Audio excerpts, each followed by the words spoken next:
ಇವತ್ತು ನಮ್ಮ ಹುಡುಗನ ಕಾಲು ಮುರ್ಕೊಂಬಿಟ್ಟಿದ್ನು. ಹಾಯ್ ಫ್ರೆಂಡ್ಸ್, ಎಲ್ಲರಿಗೂ ನಮಸ್ಕಾರ.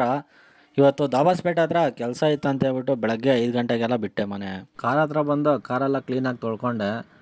ಅವರು ದೇವಸ್ಥಾನಕ್ಕೆ ಹೋಗ್ಬಿಟ್ಟು ಬರ್ತೀನಿ ಇರಪ್ಪ ಅಂತ ಹೇಳ್ಬಿಟ್ಟು ದೇವಸ್ಥಾನಕ್ಕೆ ಹೋಗ್ಬಿಟ್ಟು ಬಂದರು.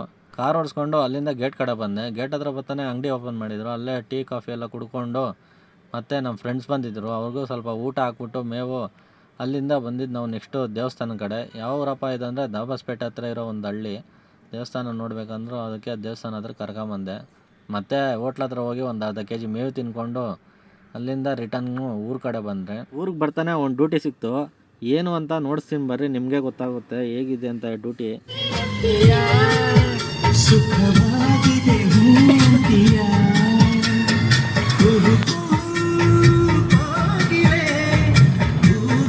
ಏನು ಇವನು ಏನೋ ನೋಡ್ತೀನಿ ಅಂತ ಹೇಳ್ಬಿಟ್ಟು ಸಂಗ್ ಹಾಕಿದ್ದೀನಿ ಅಂತ ನೀವು ಬೇಜಾರು ಮಾಡ್ಕೊಳಕ್ ಹೋಗ್ಬೇಡ್ರಿ. ನಾನು ಅಂಥದ್ದೇನು ನೋಡ್ಸಲ್ಲ. ಸಮಾಜದೊಳಗಡೆ ಹಿಂಗೂ ಇರ್ತಾರ ಅನ್ನುವಂಥದ್ದು ಅನ್ನಿಸ್ತು. ನನ್ನ ಫ್ರೆಂಡು ಇವತ್ತು ಬೈಕಲ್ಲಿ ಬಿದ್ದೋಗ್ಬಿಟ್ಟು ಹಾಸ್ಪಿಟ್ಲಲ್ಲಿ ಅಡ್ಮಿಟ್ ಆಗಿದ್ನು. ಅದಕ್ಕೋಸ್ಕರ ನೋಡ್ಕೊಂಬರೋಣ ಅಂತ ನಾನು ನಮ್ಮ ಫ್ರೆಂಡ್ ಎಲ್ಲ ಹೋಗಿದ್ರೆ, ನಾವು ಹಾಸ್ಪಿಟಲ್ಗೆ ಹೋಗ್ತಾನೆ ಇನ್ನೊಂದು ಗ್ಯಾಂಗ್ ಎಲ್ಲ ಬಂದ್ಬಿಟ್ಟಿತ್ತು. ಹಂಗೆ ನಾವು ಪೇಷಂಟ್ ಮಾತಾಡ್ಸ್ಕೊಂಬರಕ್ ಹೋದ್ರೆ ನಾವು ಹಣ್ಣುಗಳು ಹಂಪಲುಗಳು ಏನು ತಗೊಂಡೋಗಲ್ಲ. ನಾವು ಪೇಷಂಟ್ ನೋಡಕ್ ಹೋಗೋದೇ ಹೆಚ್ಚು. ಅದರಲ್ಲಿ ಹಣ್ಣುಗಳು ಹಂಪಲುಗಳೆಲ್ಲ ಎಲ್ಲಿ ತಗೊಂಡೋಗೋಣ ಅಂತ ಹೇಳ್ಬಿಟ್ಟು ಖಾಲಿ ಕೈಯಲ್ಲೆಲ್ಲ ಹೋದ್ರೆ ದುಡ್ಡು ಕಿತ್ಕೊಂಡು ತಲೆ ಬೋಳ್ಸ್ ಕಳ್ಸ್ಬಿಡ್ಬೇಕು ನನ್ನ ಮಗನ. ನನ್ನ ಫ್ರೆಂಡು ಒಂದು ಮಾತು ಹೇಳ್ತಾನೆ ಕೇಳ್ರಿ.